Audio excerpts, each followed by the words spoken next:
사망 처리된 사람의 번호로 문자를 보내면 무슨 일이 벌어질까요? 그 번호는 20년 동안 사라졌어야 할 번호였습니다. 그런데도 그 문자를 본 사람은 마치 기다렸다는 듯 아무 확인도 없이 움직였습니다.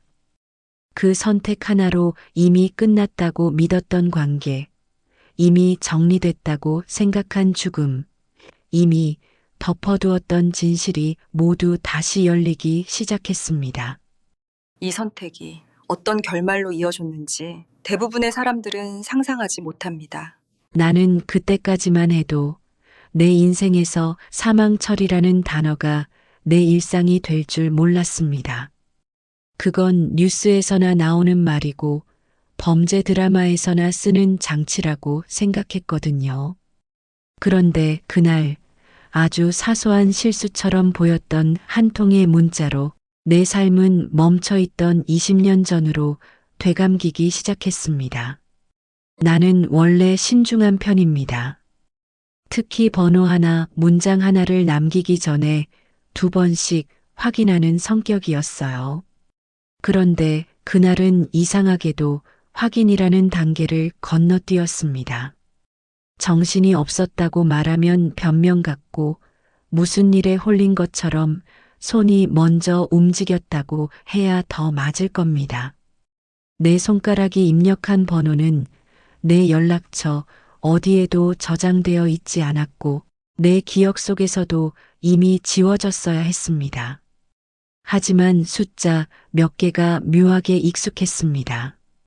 마치 예전에 수십 번 누르던 비밀번호처럼요. 내가 그 번호에 문자를 보낸 이유는 거창하지 않았습니다. 누군가를 찾고 싶어서도 복수하려고도 아니었어요. 그저 확인이 필요했습니다. 내 주변에서 최근 이상한 일들이 연달아 터졌거든요. 처음엔 우연이라고 넘겼습니다. 한 번은 내 앞으로 오지 말아야 할 서류가 도착했고 또 한 번은 내 이름이 들어간 대출 안내 문자가 왔습니다. 나는 대출을 신청한 적이 없었습니다. 그리고 결정적으로 내 주민등록번호 일부를 정확히 알고 있는 사람이 모르는 번호로 전화를 걸어왔습니다. 그 남자는 내 목소리를 듣자마자 딱 한마디만 했습니다. 아직 살아계시네요. 그 말투는 놀라움이 아니라 확인에 가까웠습니다. 그러고는 전화를 끊었습니다. 나는 손이 덜덜 떨렸고 그날 밤 잠을 한숨도 못 잤습니다. 누가 나를 죽었다고 생각하지? 라는 질문이 머릿속에서 떠나지 않았습니다. 그게 말이 되나요? 내가 숨쉬고 있고 출근하고 세금 내고 가족과 밥을 먹는데 누군가의 세계에서 나는 이미 죽어 있는 사람이었던 겁니다. 다음 날 나는 혼자 해결해 보려 했습니다. 경찰에 바로 가면 끝날 거라 믿었어요. 하지만 상담 창구에서 돌아온 건 애매한 표정과 뻔한 문장뿐이었습니다. 민감 정보라 확인이 어렵다. 피해 사실이 확정돼야 접수가 된다. 그 말들은 내 불안을 잠재우기보다 오히려 키웠습니다. 누군가가 나를 사망 처리해도 그게 당장 내 앞에서 칼을 휘두르는 일이 아니면 세상은 움직이지 않는다는 걸 그때 알았습니다. 그러다 그 번호가 떠올랐습니다. 20년 전 내 삶에서 가장 중요한 사람이었던 동시에 내 삶을 가장 엉망으로 만든 사람의 번호. 정확히 말하면 그 사람의 번호가 아니라 그 사람과 연결되어 있던 번호였어요. 그 번호는 원래 존재하면 안 되는 번호였습니다.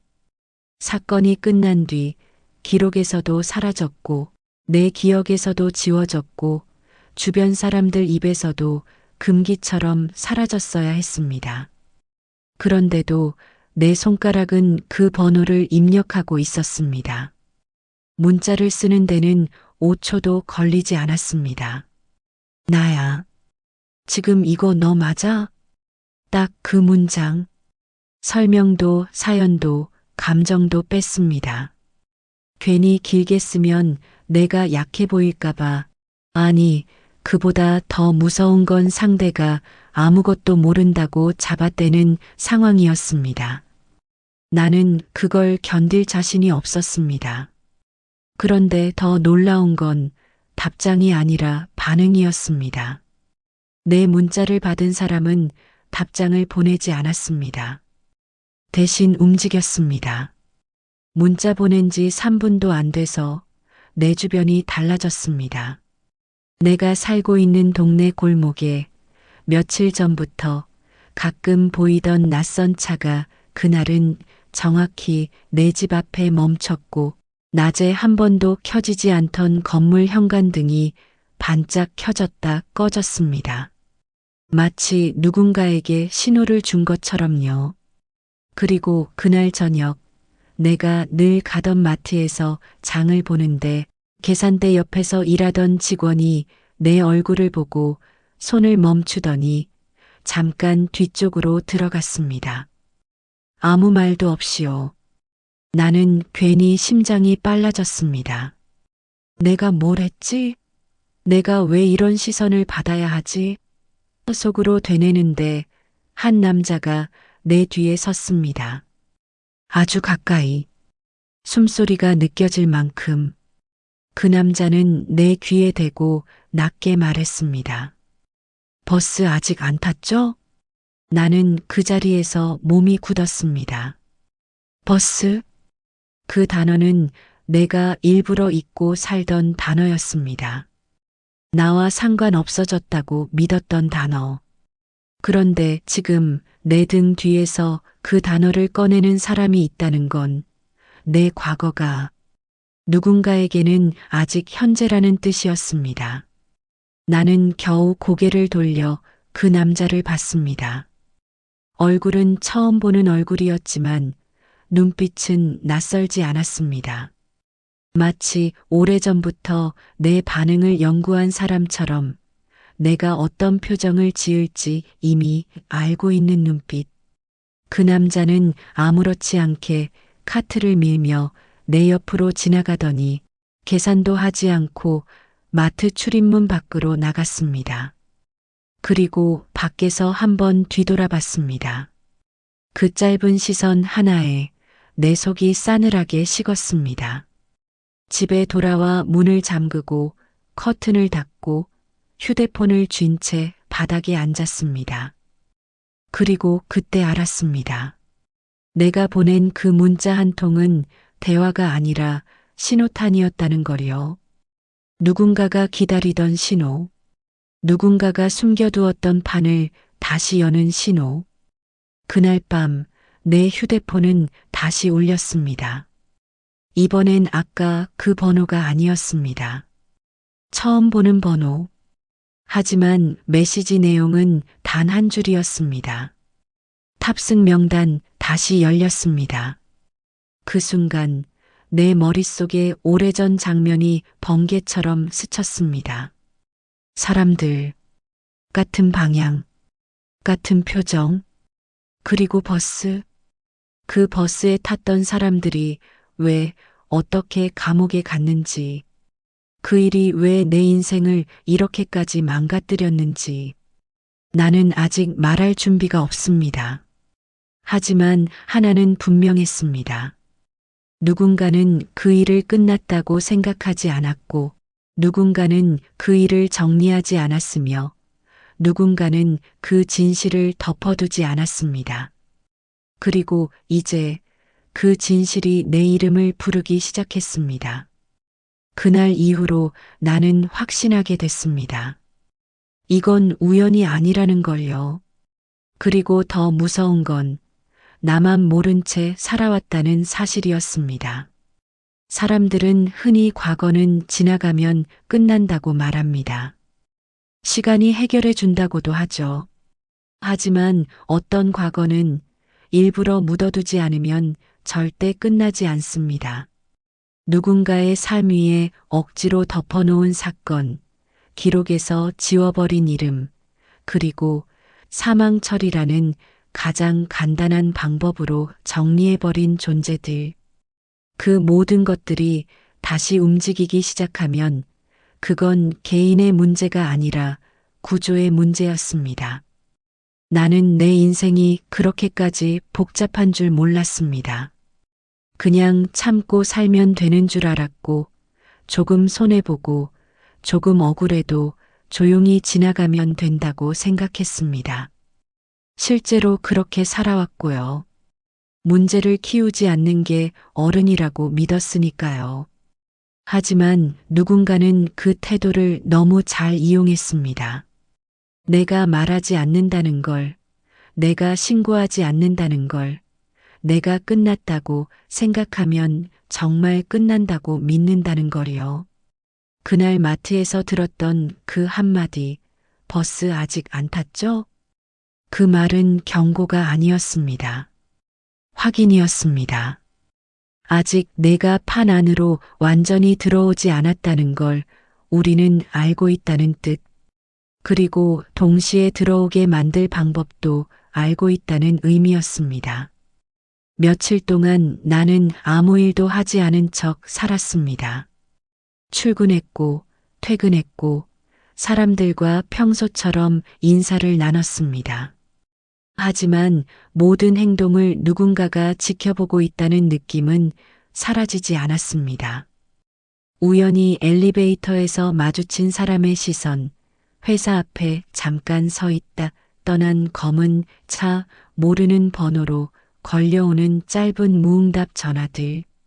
하나하나는 설명할 수 있었지만 전부를 합치면 설명이 되지 않았습니다.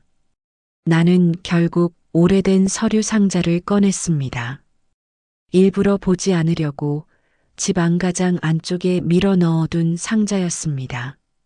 그 안에는 공식 문서도 있었고, 개인 메모도 있었고, 내가 왜 그런 선택을 했는지 적어둔 낡은 종이들도 들어 있었습니다. 그리고 가장 밑바닥에는 한 장의 명단이 있었습니다. 사람 이름이 적힌 명단.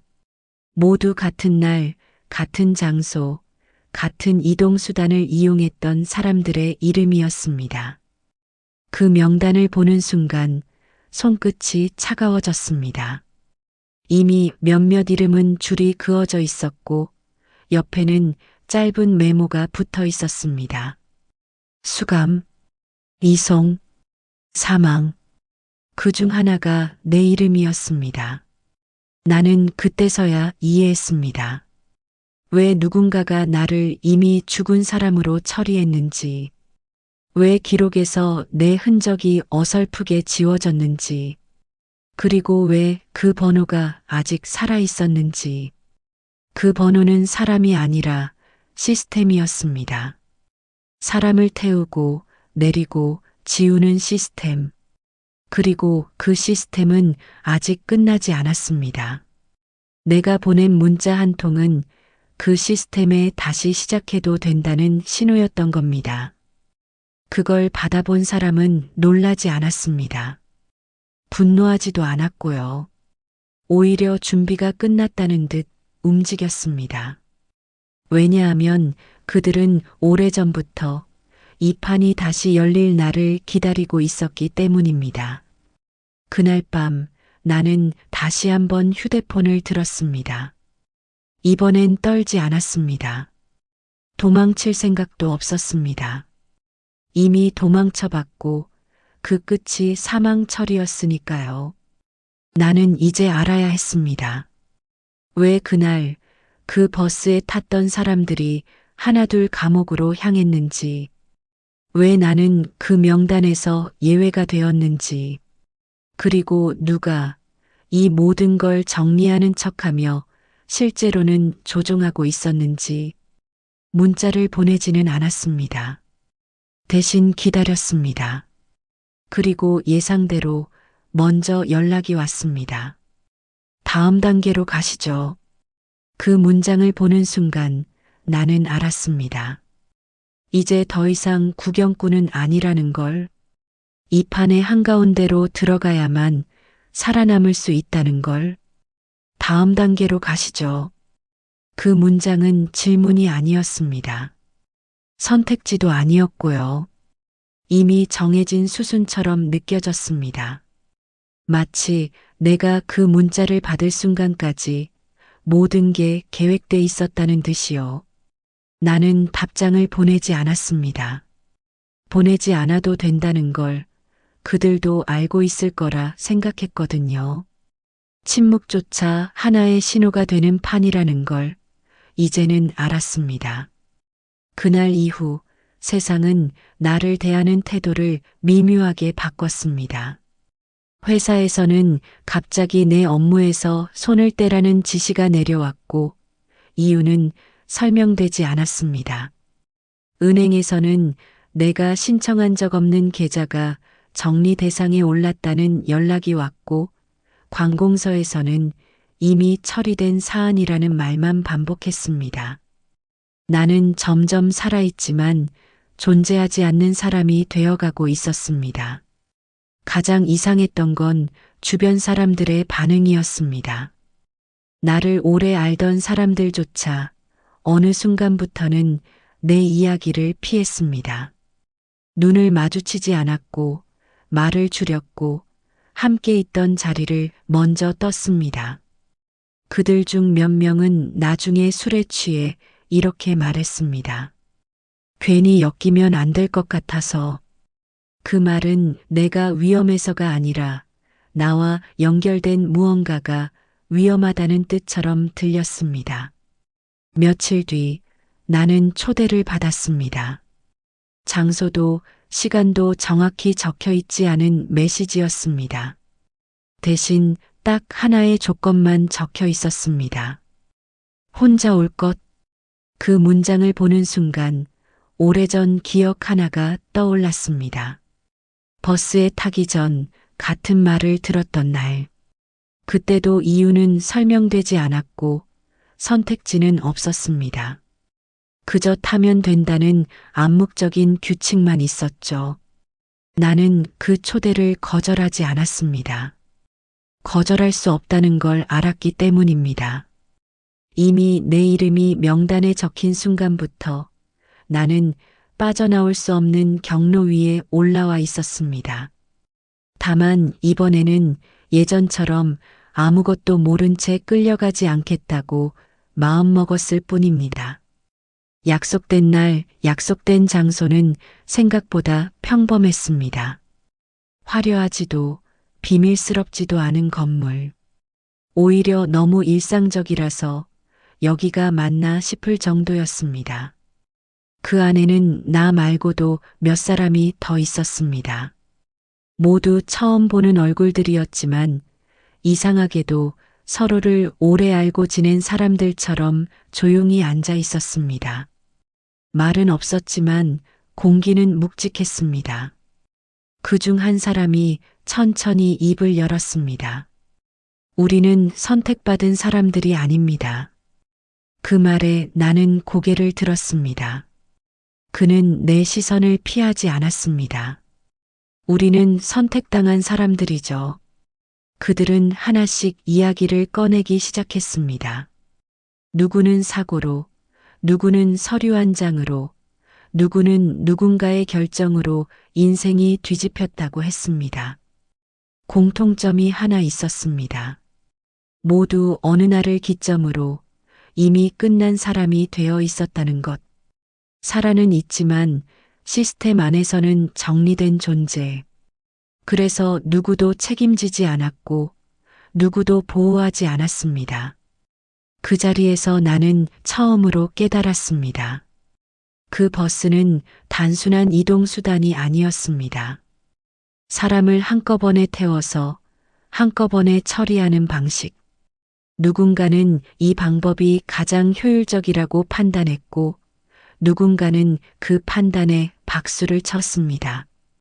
그리고 그 결과가 지금의 우리였습니다. 이야기가 끝났을 때 그들은 내게 물었습니다. 당신은 왜 아직 여기까지 온 겁니까? 나는 잠시 고민하다가 솔직하게 말했습니다. 살아있는 이유를 알고 싶어서요. 그 말에 그들 중 몇 명은 고개를 끄덕였고 몇 명은 씁쓸하게 웃었습니다. 그리고 그 순간 나는 느꼈습니다. 이 판은 단순히 과거를 밝히는 싸움이 아니라는 걸요. 누군가를 감옥에 보내는 이야기, 누군가를 참교육하는 이야기의 시작점이 아니라 누가 이 시스템을 만들었고 누가 이득을 받는지를 묻는 싸움이라는 거요. 그리고 그 질문의 끝에는 반드시 책임을 져야 할 사람들이 있다는 것도요. 그날 모임이 끝난 뒤 우리는 아무 약속도 하지 않은 채 흩어졌습니다. 연락처를 교환하지도 않았고 다음 만남을 기약하지도 않았습니다. 이상하게도 그게 더 자연스러웠습니다. 이미 우리는 서로가 같은 판 위에 있다는 걸 확인했으니까요. 굳이 묶어두지 않아도 다시 만나게 될 거라는 확신이 들었습니다. 집으로 돌아오는 길, 나는 계속해서 같은 질문을 곱씹었습니다. 왜 지금인가? 왜 하필이면 이 시점에 이 판이 다시 열렸을까? 누군가는 오래전부터 이 순간을 계산하고 있었을 겁니다. 사건이 터지고 사람들이 사라지고 감옥에 가고 사망 처리까지 끝난 뒤에도 말입니다. 그 모든 과정이 끝났다고 믿는 순간을 기다렸을 가능성이 컸습니다. 그래야 가장 안전하니까요. 며칠 뒤 나는 처음으로 확인을 받았습니다. 내가 죽지 않았다는 확인이 아니라 내가 아직 쓸모가 있다는 확인이었습니다. 관공서에서 갑자기 연락이 와 서류 하나를 다시 제출해 달라고 했고 회사에서는 없던 프로젝트 자리에 내 이름이 올라갔습니다. 설명은 없었지만 공통점은 하나였습니다. 누군가 위에서 방향을 바꿨다는 느낌, 내가 다시 관리 대상이 되었다는 느낌이었습니다. 그때서야 나는 알았습니다. 이 판에서 가장 위험한 사람은 반항하는 사람이 아니라 아무것도 모른 채 살아가는 사람이라는 거리요. 모르면 통제하기 쉽고 알면 제거하기 쉽습니다. 그런데 애매하게 알아버린 사람, 완전히 죽지도 않았고 완전히 사라지지도 않은 사람은 관리해야 합니다. 그래서 나를 다시 끌어올린 겁니다. 어느 날 다시 메시지가 왔습니다. 이번에는 짧고 건조했습니다. 기록 확인 바랍니다. 첨부된 파일 하나. 암호가 걸려 있었고 암호 힌트는 단 한 줄이었습니다. 탑승일. 그 날짜를 보는 순간 손이 굳었습니다. 그날은 내가 일부러 기억에서 밀어낸 날이었습니다. 버스에 탔던 날, 웃고 있었던 얼굴들, 별일 아니라는 표정들, 그리고 그 이후 하나둘 사라졌던 사람들. 나는 떨리는 손으로 암호를 입력했습니다. 파일이 열리자 그동안 보지 못했던 기록들이 쏟아져 나왔습니다. 명단은 내가 알고 있던 것보다 훨씬 컸고 처리 사유는 하나같이 비슷했습니다.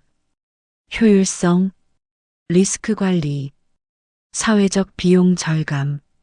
그 문장들을 읽으며 나는 숨이 막혔습니다. 사람의 삶을 설명하는 말로는 너무도 차가웠습니다. 그리고 그 문서의 하단, 결제란에 찍힌 이름들을 보며 나는 비로소 이 싸움의 상대가 개인이 아니라는 걸 확신했습니다. 이건 몇 명의 악인이 벌인 일이 아니었습니다. 구조였고 합의였고 묵인이었습니다. 그날 이후 나는 더 이상 피하지 않기로 했습니다. 누군가 내 인생을 정리하려 했다면 이제는 내가 그 정리를 되돌려야 했습니다. 다만 감정적으로 움직이지 않겠다고 다짐했습니다. 분노는 이 판에서 가장 쉽게 이용당하는 재료니까요. 대신 차분하게 하나씩 확인하고 연결하고 기록했습니다. 그리고 그 과정에서 한 가지 사실이 분명해졌습니다. 그 버스에 탔던 사람들 중 아직 감옥에 가지 않은 사람이 있다는 것. 그리고 그 사람이 지금도 아주 평범한 얼굴로 이 사회 어딘가에 앉아 있다는 것. 그 순간 나는 처음으로 생각했습니다. 이 이야기는 단순한 피해자의 복수가 아니라 누가 처벌받고 누가 지금까지도 멀쩡히 살아가고 있는지를 가려내는 싸움이 될 거라는 거려. 그 사람이 누구인지 알아내는 데는 오래 걸리지 않았습니다. 왜냐하면 그는 숨어 있지 않았기 때문입니다. 오히려 반대였습니다. 너무 당당했고, 너무 평범했고, 그래서 아무도 의심하지 않았습니다. 뉴스에 나오는 얼굴도 아니었고, 권력자의 이름도 아니었습니다. 대신 사람들은 그를 이렇게 불렀습니다. 괜찮은 사람, 믿을 만한 사람, 저 사람 덕에 일이 잘 풀렸다. 나는 그 말들을 들을 때마다 속이 서늘해졌습니다. 이 판에서 가장 오래 살아남는 사람들은 늘 그런 얼굴을 하고 있었으니까요. 문제를 만들지 않는 사람, 책임을 지지 않는 사람, 결정은 했지만 흔적은 남기지 않는 사람. 그가 바로 그런 사람이었습니다. 기록을 따라가 보니 그는 항상 중간에 있었습니다. 최종 결정을 내리는 위치는 아니었지만 결정이 내려지기 직전마다 그의 이름이 등장했습니다. 검토 의견, 참고 메모, 내부 코멘트. 단정적인 표현은 없었지만 방향을 틀기에는 충분한 말들. 그리고 이상하게도 그가 관여한 건들은 항상 같은 결말로 끝났습니다. 몇 명은 감옥으로, 몇 명은 사망 처리로, 그리고 몇 명은 기록에서 완전히 사라졌습니다. 나는 그를 직접 만나기로 했습니다. 위험하다는 걸 알면서도 이대로는 더 이상 나아갈 수 없었습니다. 메시지를 보냈고 그는 예상보다 빨리 답장을 보냈습니다. 오랜만이네요. 그 한 문장이 모든 걸 말해주고 있었습니다. 그는 나를 알고 있었고 내가 살아있다는 것도 알고 있었으며 내가 어디까지 왔는지도 짐작하고 있었습니다. 만남은 공개적인 장소에서 이루어졌습니다. 그는 늘 그래왔던 것처럼 사람들 사이에 섞여 앉아 있었습니다. 나를 보자 미소를 지었고 안부를 물었고 아무 일도 없다는 듯 커피를 주문했습니다. 그 모습이 오히려 더 불안했습니다. 죄책감도 긴장도 없는 얼굴. 마치 이 모든 일이 이미 정리된 과거라는 듯한 태도였습니다. 나는 돌려 말하지 않았습니다. 왜 나였습니까? 그는 잠시 나를 바라보다가 고개를 끄덕였습니다. 당신만 그런 건 아니에요. 그 말은 위로가 아니었습니다. 오히려 확인이었습니다. 이 판이 개인을 가리지 않는다는 확인. 그는 자신의 역할을 부정하지 않았습니다. 다만 책임의 범위를 교묘하게 줄였습니다. 결정은 위에서 내려왔고 나는 검토만 했습니다.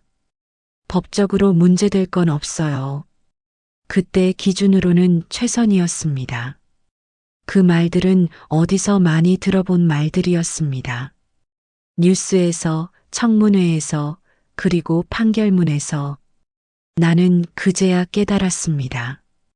이 싸움은 진실을 밝히는 싸움이 아니라 누가 끝까지 책임을 미루느냐의 싸움이라는 거요. 대화를 마치고 돌아오는 길, 나는 한 가지 사실을 분명히 알게 됐습니다. 그는 나를 두려워하지 않았습니다. 오히려 내가 얼마나 알고 있는지를 가늠하고 있었습니다. 그리고 그 눈빛 속에는 확신이 있었습니다. 증거는 없을 것이다. 끝까지 가도 내가 질 것이다. 하지만 그는 한 가지를 놓치고 있었습니다. 나는 혼자가 아니었습니다. 이미 같은 버스를 탔던 사람들 중 몇 명은 더 이상 잃을 게 없었습니다. 감옥에 있든 사회에서 지워졌든 이미 삶은 망가져 있었으니까요. 그리고 그런 사람들은 진실을 숨길 이유가 없었습니다. 그날 밤 나는 처음으로 확실한 증거를 손에 넣었습니다. 단독으로는 아무 의미 없어 보이지만 서로 맞물리면 절대 빠져나갈 수 없는 기록들, 서명, 시간, 지시의 흐름, 그리고 그 모든 것의 중심에 그 괜찮은 사람의 이름이 있었습니다. 이제 판은 바뀌고 있었습니다. 누가 버스에 탔는지가 아니라 누가 그 버스를 운전했는지를 묻는 단계로 말입니다. 증거를 모으는 일은 생각보다 조용하게 진행됐습니다. 드라마처럼 긴박한 추격전도 누군가의 갑작스러운 자백도 없었습니다. 대신 아주 사소해 보이는 조각들이 하나씩 맞춰졌습니다. 회의 일정표, 삭제되지 않은 메신저 로그, 날짜가 어긋난 결제 문서, 단독으로 보면 아무 의미 없는 자료들이었지만 흐름을 따라 배열하자 하나의 방향을 가리키고 있었습니다. 그 방향은 늘 같았습니다. 결정이 내려지기 직전 그 사람의 흔적이 남아 있었습니다. 나는 그제야 이해했습니다. 이 시스템은 완벽하지 않았습니다. 다만 완벽해 보이도록 관리되고 있었을 뿐이었습니다. 감옥에 간 사람들은 말할 기회를 잃었고 사망 처리된 사람들은 말할 입이 없었고 살아남은 사람들은 말하지 않는 편을 택했습니다. 그래서 지금까지 유지될 수 있었던 겁니다. 하지만 한 가지 변수가 생겼습니다. 바로 나였습니다. 내 이름이 명단에서 지워지지 않았고 완전히 처리되지도 않았고 어설프게 남아 있었던 것. 그 애매함이 오히려 균열이 됐습니다. 시스템은 애매한 걸 싫어합니다. 관리하기 어렵기 때문입니다. 그래서 나를 다시 불러들였고 그 선택이 오히려 흔적을 남겼습니다. 그 무렵 나와 같은 명단에 있었던 사람들 중 한 명이 연락을 해왔습니다. 오래전 감옥에 들어갔다가 최근 가석방된 사람이었습니다. 그는 한동안 아무 말도 하지 않다가 이렇게 말했습니다. 당신이 살아있다는 얘기를 들었어요. 그 말은 인사도 질문도 아니었습니다. 확인이었습니다. 그는 알고 있었습니다. 누가 결정했는지, 어떤 절차로 일이 흘러갔는지, 그리고 왜 자신이 선택됐는지. 다만 지금까지 말하지 않았을 뿐이었습니다. 이유는 간단했습니다. 말해도 아무도 믿지 않을 거라는 걸, 그리고 말하는 순간 다시 사라질 수 있다는 걸 알고 있었으니까요. 우리는 서로의 이야기를 맞춰봤습니다. 기억이 어긋나는 부분도 있었고, 감정이 섞인 부분도 있었지만, 결정적인 지점에서는 모두 같았습니다. 특정 회의, 특정 날짜, 특정 이름. 그 이름은 계속해서 반복됐습니다. 우연이라고 보기엔 너무 정확했습니다. 그날 이후 나는 더 이상 혼자 움직이지 않았습니다. 누군가는 자료를 정리했고, 누군가는 날짜를 맞췄고, 누군가는 기록을 외부에 남길 준비를 했습니다. 우리는 복수를 이야기하지 않았습니다. 감정을 앞세우면 이 판에서 진다는 걸 모두 경험으로 알고 있었으니까요. 대신 남길 수 있는 것을 고민했습니다. 지워지지 않는 기록, 되돌릴 수 없는 흔적. 그리고 마침내 그들이 가장 두려워할 방식이 떠올랐습니다. 폭로도 고발도 아니었습니다. 그건 오히려 그들에게 익숙한 싸움이었으니까요. 우리가 선택한 건 그들이 만든 규칙을 그대로 되돌려주는 방식이었습니다. 기록으로 판단받게 만드는 것. 우리는 준비를 마쳤습니다. 누가 먼저 움직일지, 어디까지 공개할지, 어떤 순간에 멈출지까지. 이 판은 단번에 끝내는 싸움이 아니었습니다. 천천히 하지만 확실하게 빠져나갈 수 없도록 조이는 방식이었습니다. 그때 나는 알았습니다. 이제 더 이상 내가 선택당한 사람이 아니라는 걸, 이제는 선택하는 쪽에 서 있다는 걸요. 우리가 움직이기 시작하자 세상이 바로 반응하지는 않았습니다. 오히려 처음에는 아무 일도 일어나지 않는 것처럼 보였습니다. 그게 이 시스템의 특징이었습니다.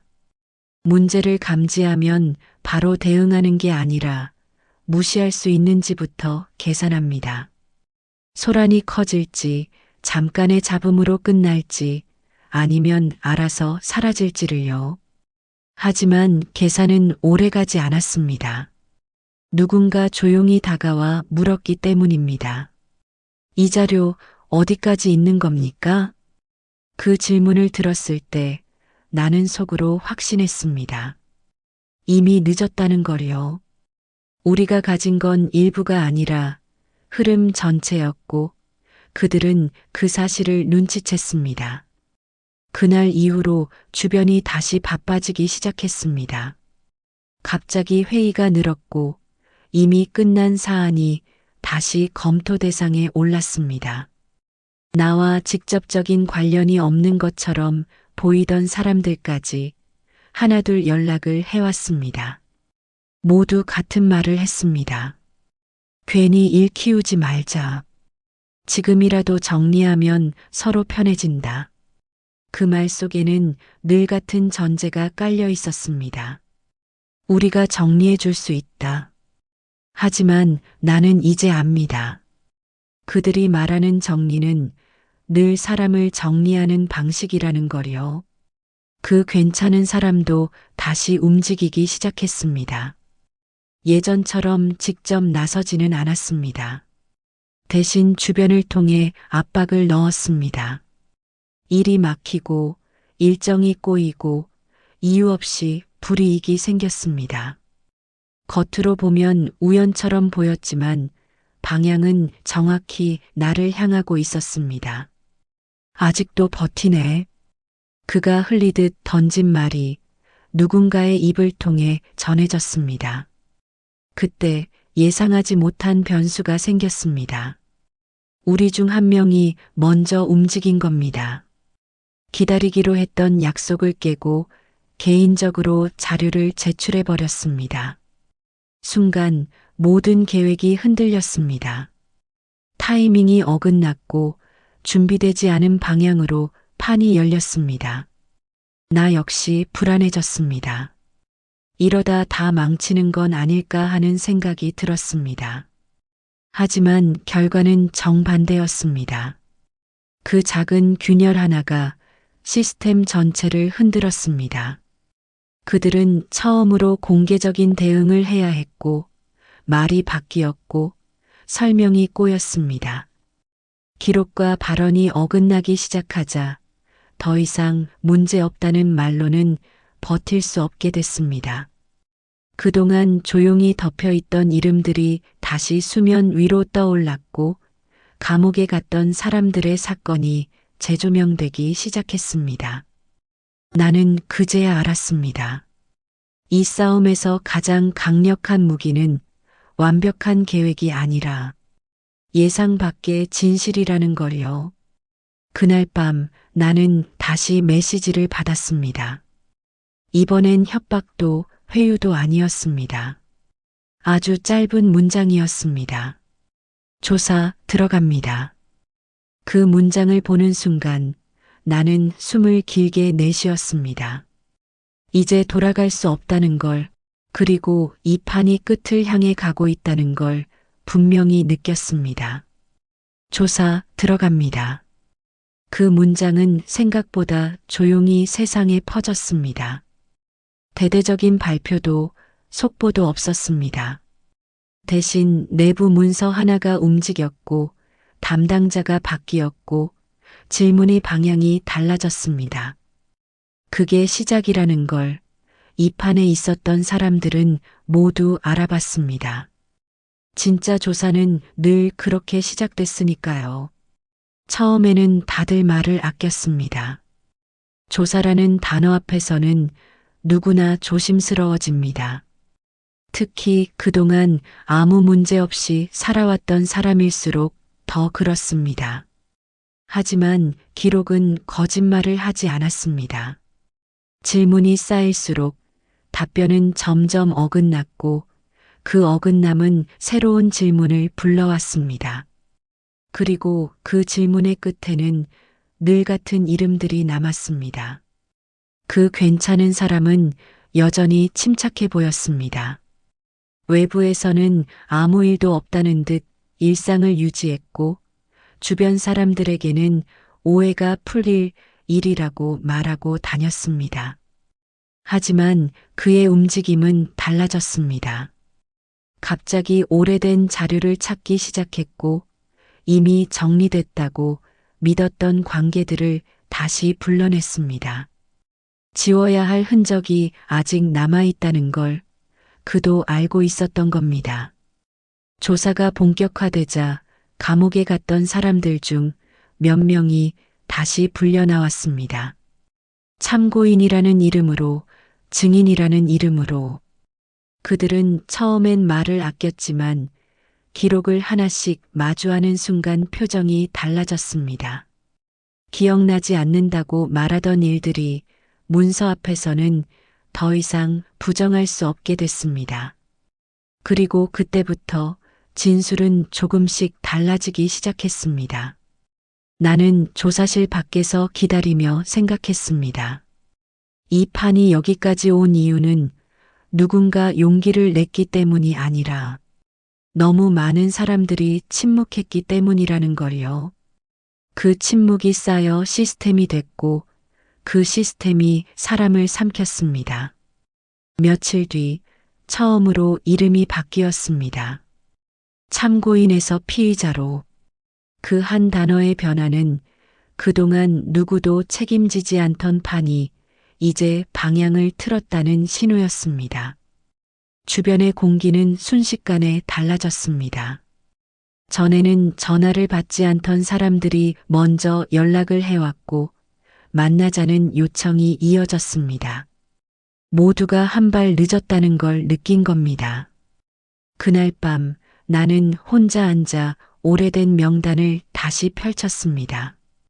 처음 봤을 때보다 훨씬 많은 것들이 보였습니다.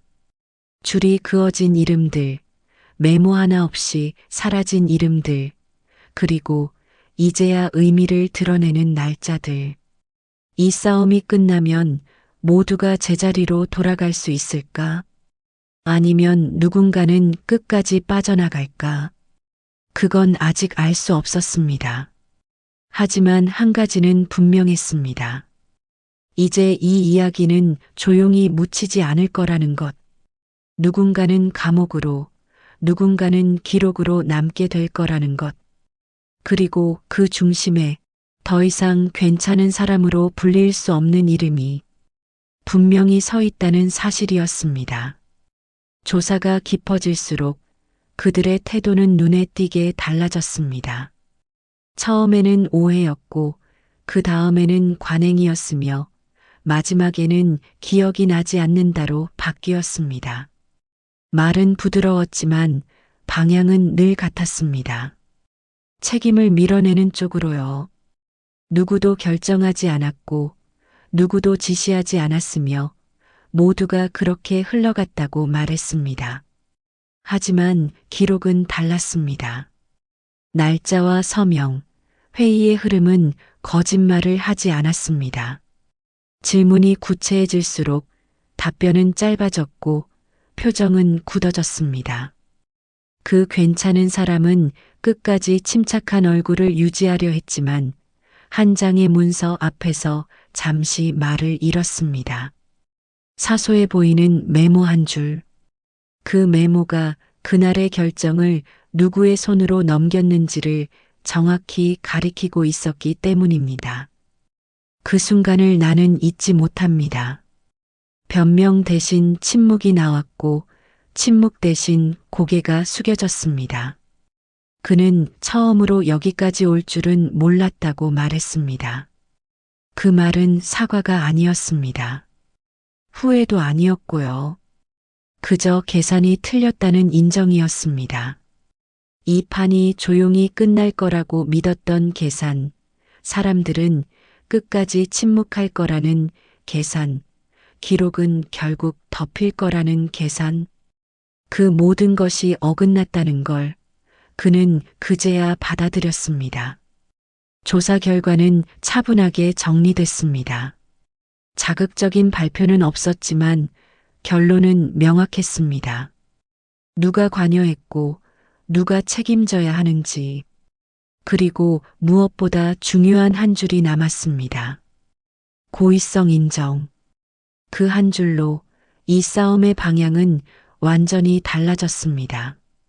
이제 이건 실수가 아니라 범죄였고 관행이 아니라 선택이었습니다. 그 선택의 결과가 사람들의 인생을 어떻게 망가뜨렸는지까지 기록으로 남았습니다. 나는 그날 처음으로 숨을 깊게 들이마셨습니다. 아직 끝난 건 아니었지만 적어도 되돌릴 수 없는 지점은 넘었다는 걸 느꼈습니다. 결말은 생각보다 조용했습니다. 수갑 소리도 플래시 세례도 없었습니다. 대신 판결문이 있었고 그 안에 이름들이 적혀 있었습니다. 더 이상 괜찮은 사람으로 불릴 수 없는 이름들.